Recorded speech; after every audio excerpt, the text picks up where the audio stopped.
bigger. How much longer can I hide it for, Ruby? Anyone home?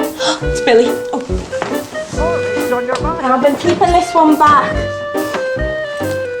It's a Brunhilde Magnifique for the adipose lady of advancing years. You look all in, son. Came in on the tide. Been up since 3:30. Hello, you. Hello. Hello. Good boy, yes? Was all right. No artist. Oh, gone to mass again. Any passengers of note this time, son? Duke of Manchester. No one else, really. John Barrymore. John Barrymore? Joined the ship when we stopped off at Gibraltar. He had a stateroom on my deck, and I held the bowl when he was seasick. Did you get his autograph? No, but I nicked one of his business cards. What's this? Miniature pineapples. I bought them in the market.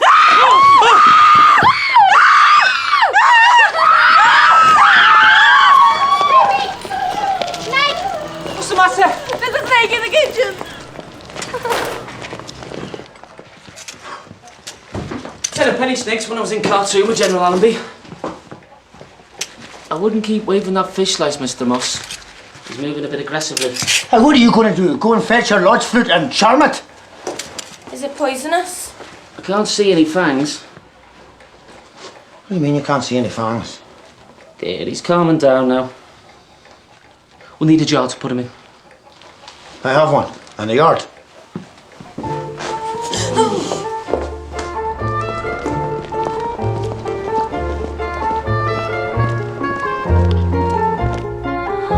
They're cold-blooded. Take them from me. No? I'll take them back then. What you have to realise is they're perfectly harmless.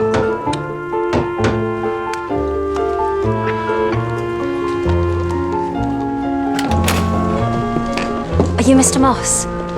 I am. Can I help you, madam? Actually, it's Miss Bird. I've heard that you're in possession of an exotic animal. It's in the kitchen.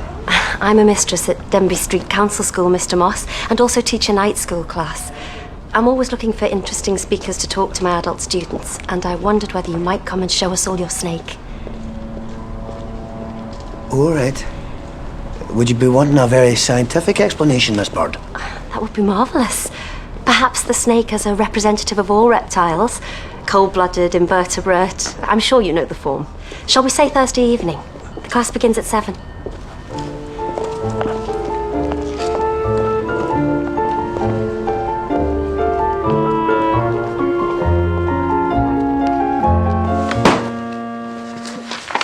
All I have to do is ascertain its genus. And if I can't, I'm going to have to stand in front of a night school class, complete with teacher, and look like an uneducated fool. I don't know why you want to go so much. You want to throw it in the dock. Keeps looking at me. It's putting me off my chocolates. Kelly? Anyone at home? Come in, Father. I just called for my missionary money. Oh. Ah. So, this is the famous serpent. Fancy that.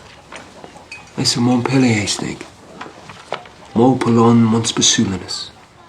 How do you know? Well, my order often sends priests to other countries. When I was at the seminary, we'd have to go to lectures about the dangers of abroad. Is it deadly? Well, if it bites you, send for help. Anything else you think we should be told?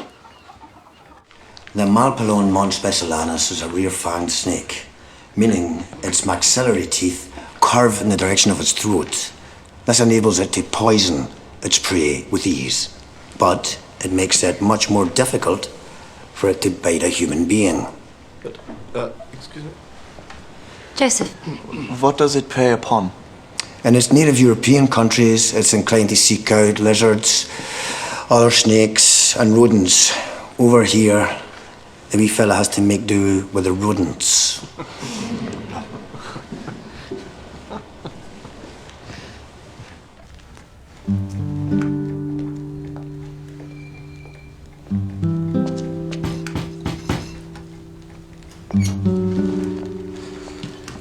Evening. Evening, Frank. No snake? Oh, come on, performance down at night school. Oh. Don't you get bored sewing stockings all day? I'm not sewing them. I'm hand finishing them. Besides, they're silk. Think about the ladies and the girls who'd be wearing them. Where they'll go when they've got them on. You don't just go anywhere in silk stockings. This is going to lead a most exciting life. It's already got a more exciting life than me. You're not getting out much. There's nothing doing round here, except the picture house. And I don't like going on my own. Oh, why's that? I've got a really loud laugh. No, you haven't. Queenie Higgs shined a torch on me in the Keystone Cops. Said if I laughed again, she'd throw me out. She doesn't own the place. I'll go with you. To the picture house. Queenie Higgs won't shout at me. What's on next Saturday? Charlie Chaplin. I shall see you there.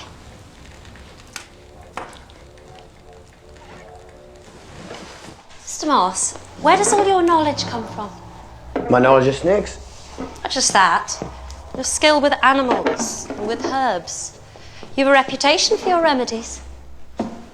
Oh. I grew up in County Antrim. My mother was the wise woman in our village, and I used to watch her working. You could cure whooping cough and lame legs, and she treated colic in horses and babies the same. She sounds remarkable. Well, I think she wasn't always as remarkable as she might have been. My father was a gravedigger, and I can recall him burying our patients. There'd be a bad atmosphere around our house on funeral days. Oh, I'm no stranger to tension in the home. My mother is a spiritualist medium. You wouldn't believe the din and the knocking that goes on in the parlour. You have no truck with that at all? I do not, Mr. Moss. This world is full of factual entrancements. I see no reason to invent another realm. Mr. Moss, I'm sure our evening classes would be of no interest to you, but would you perhaps like to join us on one of our cultural excursions? One of your cultural excursions? We're going to the Walker Gallery this Sunday. The details are here.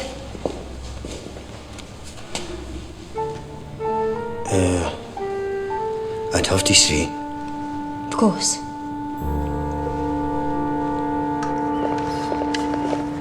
Just New York this time, son? I'll be back on the 13th. Your birthday? Yes? Oh, we'll do something nice for you. Oh! What's going on? It's Friday. Our Lord was crucified on a Friday, and eating meat is an insult to his memory. I don't recall that pigs came into it. I'd keep quiet about pigs if I were you. It's nothing to do with pigs. It's to do with fasting. We're meant to eat frugally in acknowledgement of his suffering.